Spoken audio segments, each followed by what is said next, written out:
स्वागत है दोस्तों आपका आज के इस मार्केट एनालिसिस की वीडियो में। चलिए दोस्तों देखते हैं क्या रहा फ्राइडे का डेटा और मंडे को बाजार किधर जा सकता है। रिटेलर्स गए हैं मिक्स टू बुलिश, डीआईएस भी दिखाई दे रहे हैं, डीआईएस दिखाई दे रहे हैं बियरिश, एफआईएस दिखाई दे रहे हैं मिक्स टू स्लाइड बियरिश बोल सकते हैं, और प्रोज भी दिखाई दे रहे हैं। तो काफ़ी सारे मिक्स सारे ही लोग मिक्स एलिमेंट लेकर के घूम रहे हैं। तो ये डेटा काफ़ी कोडेड लग रहा है। कोडेड का मतलब काफ़ी छुपा हुआ, तो उसको डिकोड करेंगे आराम से। अभी जो हमने नंबर्स देखे राइट मोस्ट कॉलम में वो थे पार्टिसिपेंट वाइज। अब यहाँ पे हमें वही नंबर दिखने वाले instrument wise, index future, index call, index put, stock future and so on. जो आज का बाय सेल है वो इस कॉलम में दिखेगा, फ्राइडे का बाय सेल। और एक दिन पहले की ओवरऑल जो पोजीशन थी जो कैरी फॉरवर्ड थी फ्राइडे तक के लिए वो दिखेगी इस कॉलम में। उसमें बाय सेल फ्राइडे वाला एडजस्ट करेंगे तो ओवरऑल टोटल क्या पोजीशन है वो निकल करके आ जाएगी। और वो पोजीशन है जो कैरी फॉरवर्ड हुई है टोटल मंडे तक के लिए। ये सब निफ्टी, बैंक निफ्टी, फिर निफ्टी और मिड कैप निफ्टी मिक्स्ड है, नंबर ऑफ लॉट्स यानी नंबर ऑफ कॉन्ट्रैक्ट दिए हुए। स्टार्ट करेंगे इंडेक्स फ्यूचर से, retail client, DIIs, FIIs and pros. सबसे बड़ी चीज़ इंडेक्स फ्यूचर्स में कोई बड़ा चेंज नहीं है। 2700 करोड़ का सेल रिटेलर्स का है, 34,000 लॉट उनके ओवरऑल लॉन्ग है। डीआईएस का 84 लॉट्स की ह्यूज सेलिंग आई है, 66,000 लॉट्स उनके अभी भी ओवरऑल सेल में है। 748 लॉट बाय की एफआईज ने, 26,000 लॉट के करीब इनके ओवरऑल लॉन्ग में है। 2,000 लॉट्स प्रोज बाय करके गए हैं, 6700 लॉट ओवरऑल लॉन्ग में है। इंडेक्स कॉल का डेटा देखें तो 23,000 लॉट बाय किए रिटेलर्स ने, 3,16,000 लॉट के करीब ओवरऑल सेल में है इनकी इंडेक्स कॉल में पोजीशन। 2,078 लॉट की ओवरऑल पोजीशन लॉन्ग की इंडेक्स कॉल में है डीआईएस की, उसमें कोई चेंज नहीं है। 80,000 लॉट सेल करके गए एफआईज, उनके ओवरऑल इंडेक्स कॉल के लॉन्ग है 2,12,000 लॉट्स। 57,000 लॉट बाय किए प्रोज ने, 1,01,000 लॉट ओवरऑल इनके लॉन्ग में है। माफ़ कीजिएगा। इंडेक्स पुट का डेटा देखें तो हमारे बब्बर शेयर यानी वो रिटेलर्स जो नेकेड पुट सेलिंग करते हैं उनको हम बब्बर शेयर के नाम से बुलाते हैं। तो क्योंकि वो डरते नहीं है किसी से भी, और नेकेड पुट सेलिंग करके गए 1,60,000 और 8,36,000 लॉट उनका ओवरऑल नेट सेल है। डीआईएस 93,000 लॉट पुट बाय करके गए, 4,48,000 लॉट उनके ओवरऑल पुट लॉन्ग में है। 38,000 लॉट सेल किया एफआईज ने, उनके 4,03,000 लॉट ओवरऑल पुट लॉन्ग में। प्रोज जो अभी तक थोड़ा सा पुट सेल करके चल रहे थे वो बाय करके गए हैं 1,06,000 लॉट्स, 14,000 लॉट उनके ओवरऑल नेट सेल में।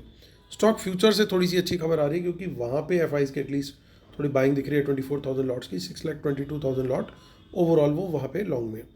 अब स्टॉक फ्यूचर्स का डेटा भी देख लेते हैं। 13,000 लॉट बाय किए हैं रिटेलर्स ने, लेकिन 52,000 लॉट सेल किए हैं स्टॉक कॉल्स में, और 5,400 लॉट्स सेल करिए स्टॉक पुट्स, यानी थोड़ा मिक्स टू बियरिश डेटा हम बोल सकते हैं रिटेलर्स का स्टॉक्स डेरिवेटिव्स के अंदर।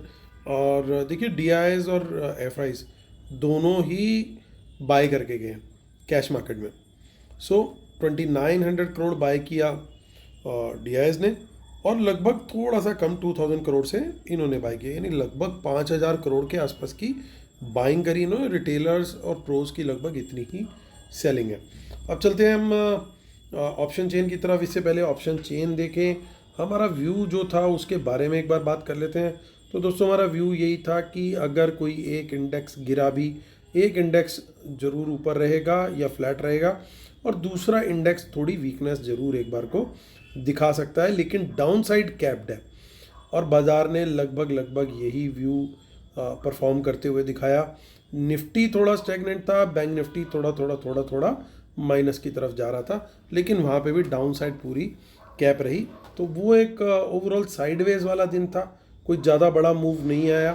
और चलते हैं अब मंडे के लिए क्या व्यू निकल करके आ रहा है उसको देख लेते हैं। सो लगभग 1-2 माफ़ कीजिएगा, ये हमारा खुल गया है, ये कोई हिस्ट्री की किताब का लेवल खुल गया, क्योंकि निफ्टी अगर इस लेवल पे आ गई तो फिर बहुत घनघोर नुकसान हो जाएगा। सो 24,823 पे क्लोजिंग आई है हमारे निफ्टी की, और 2 दिन लगातार 24,800 के ऊपर का क्लोजिंग दिया है हमने।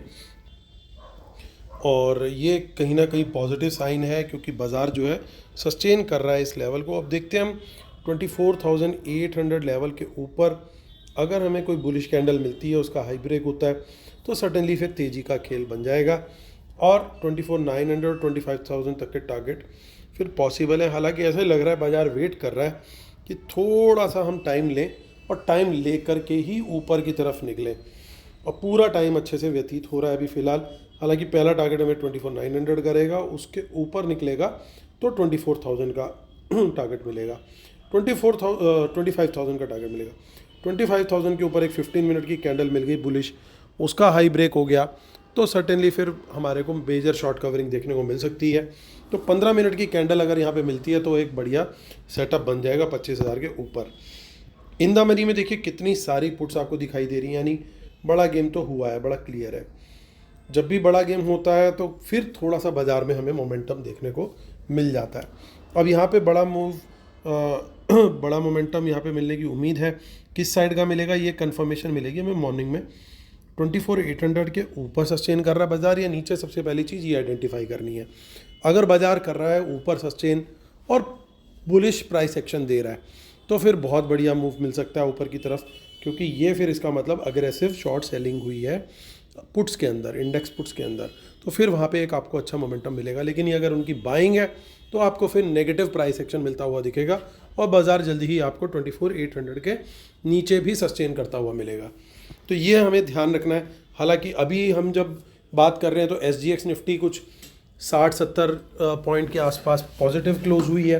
ये वीडियो मैं सैटरडे बना रहा हूँ, फ्राइडे को डाउ जोन्स क्लोज हो चुका है, SGX निफ्टी का भी जो ट्रेड था वो भी क्लोज हो चुका है। SGX निफ्टी की जो क्लोजिंग आई है वो लगभग आई है हमारी लगभग 105 पॉइंट दिखा रहा है मेरे को सिस्टम, तो काफ़ी बड़ी अच्छी क्लोजिंग आई है। तो यानी 100 पॉइंट्स हम मान के चल सकते हैं, 24,900 के आसपास की ओपनिंग हो सकती है। अगर ऐसा होता है तो फिर एक बुलिश अप मूव जो है देखने को थोड़ा सा वहाँ मिल सकता है। बट अगर कहीं खुलते साथ ही प्रॉफिट टेकिंग आ गई तो उस चीज़ का ध्यान रखने के लिए एटलीस्ट एक बुलिश कैंडल के हाई ब्रेक होने का हमें एंट्री लेने के टाइम पे ज़रूर वेट करना चाहिए। कई बार ऐसा होता है बाज़ार गैप अप खुलता है और वहाँ पे एकदम से जो है वो प्रॉफिट बुकिंग आ जाती है और बाज़ार नीचे आ जाता है, तो वो चीज़ ना हो, उस चीज़ का ज़रूर ध्यान रखना है। अब देखते हैं यहाँ पे, देखिए नीचे की तरफ अगर निकलते हैं तो क्या होगा। अगर 24,800 के नीचे निकलते हैं तो सपोर्ट जो है वो 24,700 और 600 पे है। हालांकि बहुत बड़ी सपोर्ट नहीं है अगर आप देखोगे। ओवरऑल ओपन इंटरेस्ट जरूर है, लेकिन चेंज इन OI में ज़्यादा डेटा नहीं है। चेंज इन OI में हालांकि बहुत ज़्यादा डेटा तो कॉल साइड पे भी नहीं है, पर फिर भी वो ज़्यादा है as compared to the puts. तो एक ऐसे में एक चांस ये हो जाता है कि गैप अप खुलने के बाद थोड़ी बहुत प्रॉफिट बुकिंग एक बार को ज़रूर आती है, उसके बाद बाज़ार कंसोलिडेट करके वापस ऊपर निकल सकता है।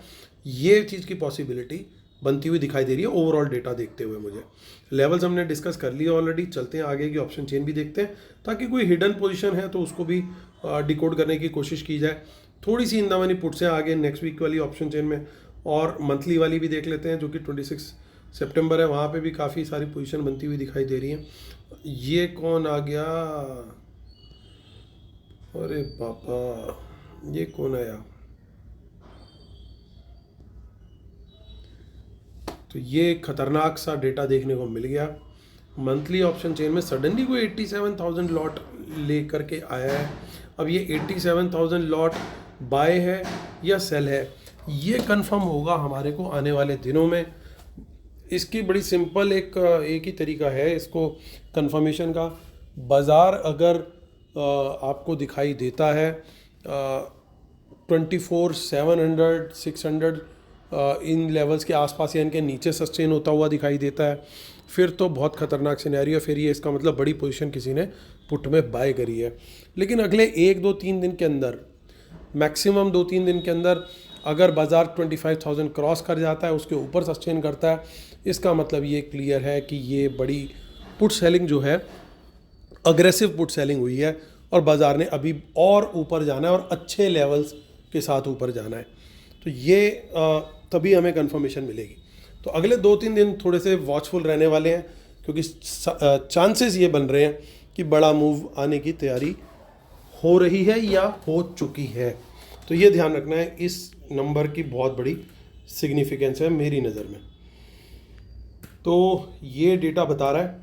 और क्या बता रहा है, इसके सामने की ऑप्शन भी देखें तो देखिए 25,000 पे यहाँ पे भी कुछ ना कुछ कॉल भी दिखाई दे रही है। सो जब जिनकी क्वांटिटी काफ़ी कम है, सो इसलिए उसके ऊपर ज़्यादा वो नहीं कर सकते, लेकिन जो इन द मनी पुट है उसको तो लेकर के क्लियरली हमें बहुत बहुत बहुत कॉशियस रहना होगा। चलते हैं वहाँ कहाँ, बैंक निफ्टी की तरफ। बैंक निफ्टी क्या बोल रही है, 28 अगस्त की एक्सपायरी है, 51,000 के आसपास की क्लोजिंग है। बेस्ट ट्रेड मेरे ख्याल से तो बनेगा, बिना लेवल देखे बता सकता हूँ, 51,000 के ऊपर बुलिश कैंडल मिले। अब बाज़ार अगर इतना वो क्लोज हुआ है और 100 पॉइंट्स का अगर गैप अप SGX या हमारा गिफ्ट निफ्टी दिखा रहा है, तो बैंक निफ्टी भी 200-300 पॉइंट के ऊपर खुलना चाहिए। वहाँ पे अगर वो पॉजिटिव सस्टेनेंस थोड़ी सी भी मिल गई हमें, तो फिर वहाँ पे अच्छी शॉर्ट कवरिंग देखने को मिलेगी, क्योंकि ये भाई जो कॉल बेच के बैठे हैं, फिर इनको मजबूरी में अपनी कॉल्स को कवर करना पड़ेगा। और अगर ये कवर करने पे आए तो फिर सबसे पहला लेवल जो मुझे दिखाई दे रहा है, वो लेवल ही मुझे दिखाई दे रहा है 51,500 का, जो कि अचीवेबल है very well with in the same day.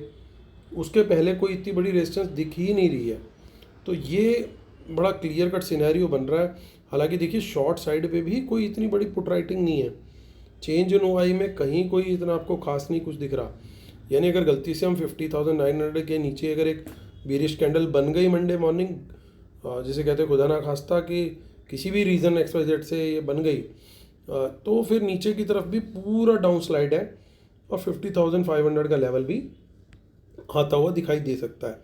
Seeing the overall data, again जो मेरा व्यू था निफ्टी के लिए वही यहाँ पे कंफर्म हो रहा है कि अगर बाजार खुल करके हल्का फुल्का सा थोड़ा सा सस्टेन कर ले, हल्का सा डिप ले ले, कंसोलिडेट कर ले, उसके बाद ऊपर जाए, तो फिर वो बल्ले बल्ले वाला अप मूव होगा। फिर वो क्योंकि सस्टेन करने की पूरी उम्मीद रहेगी, क्योंकि इसका मतलब ये होगा कि वहाँ पे स्मार्ट मनी ने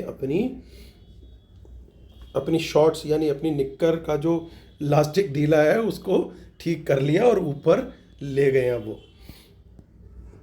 अच्छा, शॉर्ट्स इस वाले शॉर्ट्स को कहते थे, मुझे आज समझ में आया। तो चलते हैं, अब बात करते हैं आगे की ऑप्शन चेन में कुछ नहीं है, चलते हैं फिन निफ्टी की तरफ, जिसकी शादी है कब है, ट्यूसडे को। और आपने जलूल आना है, 27 अगस्त को है एक्सपायरी फिन निफ्टी की। और इसका जो लेवल क्लोज हुआ है 23,232, और इसमें 250 के ऊपर ही बाय बनता है मेरे हिसाब से। और टारगेट इसके अंदर निकल करके आ रहा है पहला 300, क्वांटिटी बढ़ानी चाहिए हमें। 300 के ऊपर अगर बुलिश कैंडल बनती है तो क्वांटिटी बढ़ानी चाहिए। यहाँ पे स्टेप बाय स्टेप मेथड जो होता है हमारा क्वांटिटी बढ़ाने का, वो लगाना है। और 23,400 तक का इजी टारगेट पॉसिबल है यहाँ पे। बट वही सेम मेथड अगर वो बन गया प्राइस एक्शन, तो बहुत बढ़िया बन जाएगा। शॉर्ट के लिए 23,200 पे के नीचे या तो हम सेल करें, और जितनी भी मैंने डिस्कस किए हैं रेजिस्टेंस के लेवल, वहाँ से अगर कोई रिजेक्शन मिलती है तो कम क्वांटिटी में हम एक छोटे डिप के लिए शॉर्ट का ट्रेड भी ले सकते हैं, तो वो भी ध्यान रखना है। सो यहाँ पे शॉर्ट का ट्रेड 23,200 के नीचे ही बन रहा है। मिड कैप निफ्टी का कल ही है एक्सपायरी, कल यानी मंडे को बाज़ार खुला है। जन्माष्टमी की आप सभी को बहुत बहुत बहुत बधाई।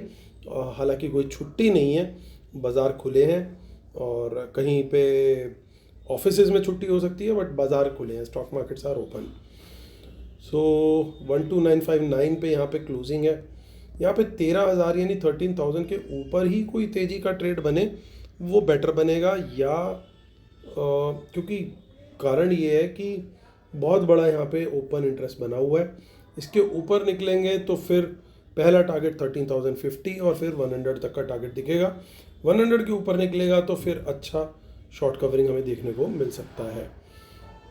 950 के नीचे बीरिश कैंडल बनती है तो शॉर्ट का ट्रेड कंसिडर कर सकते हैं विद टारगेट्स ऑफ 900 एंड 850। चलते हुए कंक्लूड करेंगे। कंक्लूजन से पहले डिस्क्लेमर और रूल्स पढ़ लेंगे, जिसके बिना हम अपने सेटअप को कंप्लीट नहीं मानते हैं। और जो हमारा टेलीग्राम चैनल है, वो फ्री टेलीग्राम चैनल इसी वीडियो के डिस्क्रिप्शन में दिया हुआ है, उसको जरूर ज्वाइन कीजिएगा। वेबिनार हमारी 8 सितंबर को, तो जो लोग एनरोल कर रहे हैं उनको लाइव एनालिसिस और ट्रेड्स मिलेंगे free of cost for 2 months. तो आते हैं मुद्दे की बात करते हैं, इंडेक्स फ्यूचर्स। फाइनली थोड़ी बाइंग बट थोड़ी सेलिंग। न्यूट्रल गियर कोई चेंज नहीं है, स्लाइट पॉजिटिव टू न्यूट्रल ये डेटा दिख रहा है। इंडेक्स कॉल का डेटा देखें तो रिटेलर का अच्छा खासा बाय आया है यहाँ पे 3,15,000 लॉट, लेकिन अभी भी सेलिंग में है। और एफ की थोड़ी कॉल के अंदर सेलिंग भी आई है। प्रोज जरूर थोड़ी अच्छी डिसेंट बाय करके गए हैं। तो इस डेटा के अंदर हमारे को सारी तरह के मिक्स फ्लेवर्स दिखाई दे रहे हैं। हालांकि मैं ये समझूंगा कि गैप अप अगेन, मुझे मतलब सारी डेटा के अंदर यही लग रहा है कि गैप अप के ऊपर एक थोड़ा सा ब्रेक आएगा। यानी गैप अप खुला अगर जिस तरह का SGX और आपका गिफ्ट निफ्टी दिखा रहा है, तो वहाँ पे दिक्कत, क्योंकि कारण क्या है, रिटेलर बड़ी क्वांटिटी में कॉल बाय करके गया। कंपेरेटिव एनालिसिस भी करें तो कॉल राइटिंग बहुत ज़्यादा है रिटेलर की, चारों में सबसे बड़ा नंबर इन लोगों का है। तो इनको ईजी मनी मॉर्निंग में मिलेगी। अगर इनको मिलती है तो इनको सबसे पहले कराया जाएगा रिग्रेट कि भैया पहले गैप अप खोलो, गैप अप खोलते ही या तो नीचे ले आओ या हल्का सा ऊपर ले जा करके नीचे ले आओ। उसके बाद कहीं किसी सपोर्ट लेवल से बाजार को एडजस्ट करा दो, फिर ऊपर ले करके जाओ, तो वो बहुत बढ़िया सेटअप बनेगा फॉर द डे। लेकिन अगर कहीं वो सपोर्ट, जिस सपोर्ट के आसपास आया, वो सपोर्ट अगर टूटी तो फिर गेम खराब हो जाएगा। वो गेम खराब हो जाएगा, फिर वहाँ पे आप एक खराब जिसे कहते हैं प्राइस एक्शन देख सकते हो, फिर लेवल भी टूटते हुए में देख सकते हो। और कहीं गलती से मंडे मॉर्निंग एशियन मार्केट थोड़े बहुत भी कहीं रेड दिख गए तो वहाँ पे सिचुएशन पूरी रिवर्स होती हुई दिखाई दे सकती है। देखिए पुट का डेटा में वंस अगेन इनकी सेलिंग है। ये चीज़ें जो है ये बुल रन में प्रॉब्लम क्रिएट करती है, क्योंकि इतनी बड़ी नेकेड पुट सेल इतनी ईजी मनी इन लोग को नहीं कमाने देता बाजार। DIS ने अपनी पुट बढ़ा ली। FIs थोड़ी पुट सेल जरूर करके गए, ये थोड़ा सा पॉजिटिव मैं मानूंगा। But pros again put long बढ़ा करके गए हैं, उनकी पुट सेलिंग लगभग ख़त्म है, तो ये थोड़ा सा नेगेटिव है। सो अब स्टॉक फ्यूचर्स हमें कंसोलेशन देते हुए, क्योंकि अच्छी क्वांटिटी वंस अगेन बाई हुई है और कुछ भी हो रहा है, कोई नेगेटिव न्यूज़ भी आ रही है, ओवरऑल डेटा भी नेगेटिव आ रहा है, ये नंबर लगातार बढ़ता जा रहा है। ये नंबर घूम फिर करके वहीं वापस आ जाता है। देखिए इसी नंबर के आसपास फिर से आ गया। तो ये थोड़ा सा बुल रन की स्ट्रेंथ को आप ये कह सकते हैं कि अच्छा सपोर्ट देती है कि एटलीस्ट ऑप्शन का डेटा तो चलिए डेली, कभी मिड कैप निफ्टी की एक्सपायरी हुई, थोड़ा फिर चेंज हो जाएगा, कुछ चेंज हो जाएगा, लेकिन ये नंबर या तो कांस्टेंट है या फिर ग्रो कर रहा है। ये वापस जाता है तो फिर वापस आता है, मतलब नीचे जाता है फिर वापस आ जाता है। तो चारों डेटा में सबसे अच्छा जो मुझे अगर बुल्स के नज़रिए से देखना है तो सबसे ज़्यादा सपोर्टिव डेटा ये वाला है। इंडेक्स फ्यूचर का डेटा लगभग न्यूट्रल सा है, कुछ ज़्यादा नहीं है, लेकिन स्टॉक फ्यूचर में बड़ी क्वांटिटी है, डिसेंट क्वांटिटी है, वहाँ पे एक डिसेंट सपोर्ट का वो हिसाब किताब बना हुआ है। तो दोस्तों हमारा व्यू जो है बाज़ार को लेकर के यही है कि मैं रिपीट कर रहा हूँ कि अगर गैप अप खुलता है, जो कि मोस्ट लाइकली लग रहा है, वहाँ से एकदम सीधा सीधा ऊपर जाए उसका चांस नहीं लग रहा। थोड़ा ऊपर जा करके एक बार प्रॉफिट टेकिंग जरूर लेनी चाहिए आइडियली, और वहाँ पे लेकर के अगर फिर बाउंस देता किसी सपोर्ट से तो फिर वो सस्टेन करेगा। अगर नहीं लेता और वो सपोर्ट कोई तोड़ता है तो वहाँ पे ध्यान रखना है। और जैसे मान लीजिए 900 के आसपास खुला और 24,900 वहाँ से चला गया 940 तक, अब वहाँ से वो डिप ले करके 900 से को टेस्ट करता है सपोर्ट को और वापस ऊपर की तरफ निकलता है, तो वो सस्टेन करने वाला गेम हो जाएगा। लेकिन यही उसने 900 के नीचे एक बियरिश कैंडल बना दी, उसका लो ब्रेक कर दिया, तो फिर वहाँ पे गेम वापस न्यूट्रल में चला जाएगा, फिर गड़बड़ होने का पूरा चांस है। तो अकॉर्डिंगली हमें अपने ट्रेड को प्लान करना है कि गैप अप पे किस तरीके से ट्रेड करना है, वो आपको प्राइस एक्शन और लेवल दोनों का कॉम्बिनेशन कंफर्म करेगा। तो ये दोस्तों व्यू है हमारा बाजार को लेकर के। उम्मीद करता हूँ आप लोग को वीडियो पसंद आया होगा। प्लीज़ लाइक शेयर सब्सक्राइब जरूर कीजिएगा और अपने दोस्तों के साथ इस वीकेंड पे इस वीडियो को जरूर शेयर कीजिएगा with an appeal to subscribe the channel. Looking forward to your support. तब तक के लिए टेक केयर, बाय बाय।